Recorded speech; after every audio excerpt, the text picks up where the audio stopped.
when Pulsechain launched, I think the consensus is pretty much we are waiting for a bottom in the market to launch. And I think we've never been closer to a bottom, or maybe the bottom is already in. So I do agree that there's possibly two reasons why Pulsechain hasn't launched. The first one is obviously waiting for a bottom, the perfect launch time. The second one is maybe fixing up a few things. But fixing up a few things, I don't think that's a big issue, because there's always going to be something that needs to be fixed up, right? We see it with Ethereum. There's always new Ethereum improvement proposals coming up. We see it with every blockchain. Most blockchains always have work that needs to be done. There are always bugs that are being discovered along the way. And so these things are always evolving. So I don't think that's a big problem that can stop the launch of Pulsechain. I think the biggest issue we've been waiting for is possibly a market bottom. Now, in regards to timing, right, I do think that we still have a few more weeks for the Bitcoin bottom. The Bitcoin bottom is supposed to come towards the end of the year, so we still have some time in regards to that. But if we look at the fundamentals are a lot different than they were before, right? You do know that when we had Terra Luna collapse, we had Celsius collapse, we had all these other, the domino effect of more and more collapses, that has pretty much died down. That is gone. And then we had the biggest issue, which was the inflation and interest rates. And what we saw is that with the announcement of 9.1% annual inflation, right, for the month of June, the market didn't respond. Crypto prices didn't dump. And now the Federal Reserve has increased interest rates by 75 basis points, and the market has not responded negatively at all. So I think that's the decorrelation with the market and the Federal Reserve. And right now the market is pricing in that we're going to have continual interest rate increases for the rest of the year, and then next year we start to see some of that pressure being eased a little bit. So what that tells me is this, that the market does not care what the Federal Reserve does in the short term, and they've already priced in some of the action that they can do. So that, in my view, is no longer an issue. The only issue now that I think is on the table is the 4-year cycle theory in regards to Bitcoin and cryptocurrencies.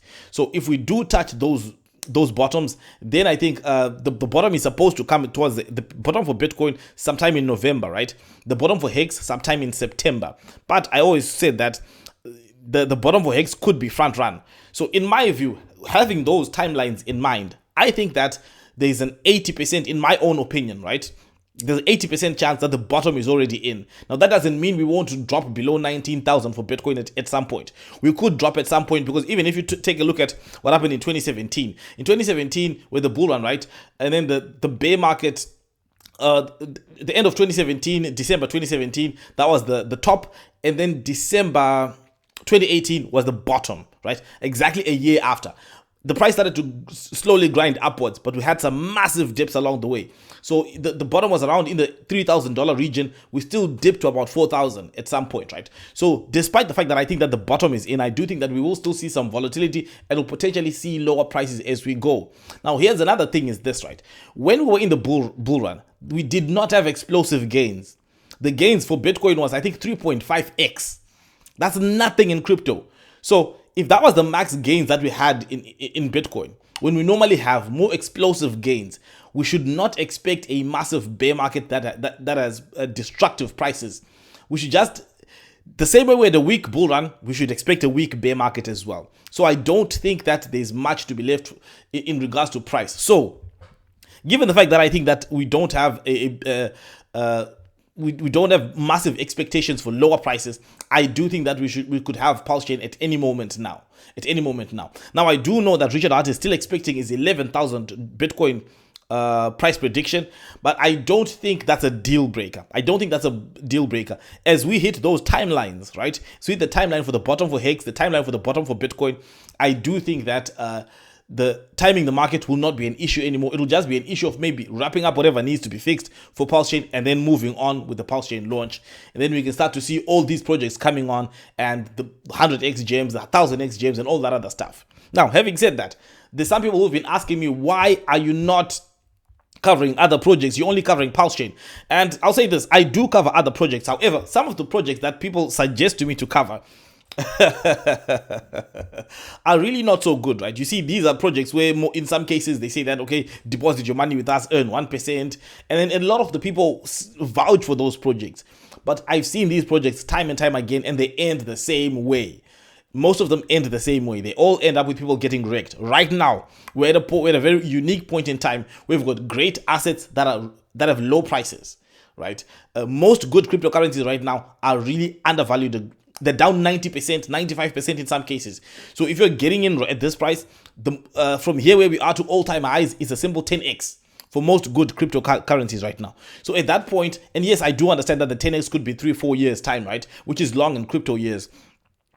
But you're not just playing offense here. You need to play offense and defense again. And I do think that what you need is not a get-rich-quick scheme. You need a get-rich for sure. You need something that you know that you will not get scammed. And most people know the good projects out there. Most people do know the good projects out there. Bitcoin is good. Ethereum is good.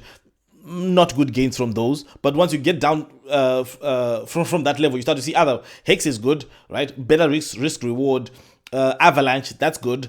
Cosmos, good, but the price performance has not been that great, right? It's never had explosive price performance, so there's that. But there's many good projects that most of us know are good, and they are undervalued right now. Do they have more to go down? In my view, I think that the probability that the bottom is in is pretty much substantial. I don't see a reason, unless there's some kind of a black swan event, for us to go lower at this point. I don't see a reason for us to go lower at this point. Because pretty much in the crypto space, the people who are left right now are mostly hardcore, diehard crypto people who are going to be here for the long run. Now, that's not to say that then no people will quit and dump all their coins. But I think it's a small percentage of people who are like that. Now, let me know if would you stay in crypto if Bitcoin hits $11,000? I think that everyone who's in right now will be in at those prices. And I think that everyone who's in at this point knows that you don't dump at these low prices unless they really need the money to do that. Anyway, guys, thank you guys for watching, and I will see you again next time. Remember, this is not financial advice. Let me know what you think in the comments below. Now, I did make a video talking about the bottom, and I must say that, yeah, a lot of people seem to believe that the bottom is possibly in, right? I will put a poll for that, so make sure if you see that poll, make sure you participate and let me know what you think. Do you think 11K Bitcoin is on the way, or do you think that the bottom is in and it's off to the moon right now? Let me know in the comments below. Let me know in the poll that I set up, right? I will set up a poll later on today. Anyway, guys, thank you for watching, and I will see you again next time.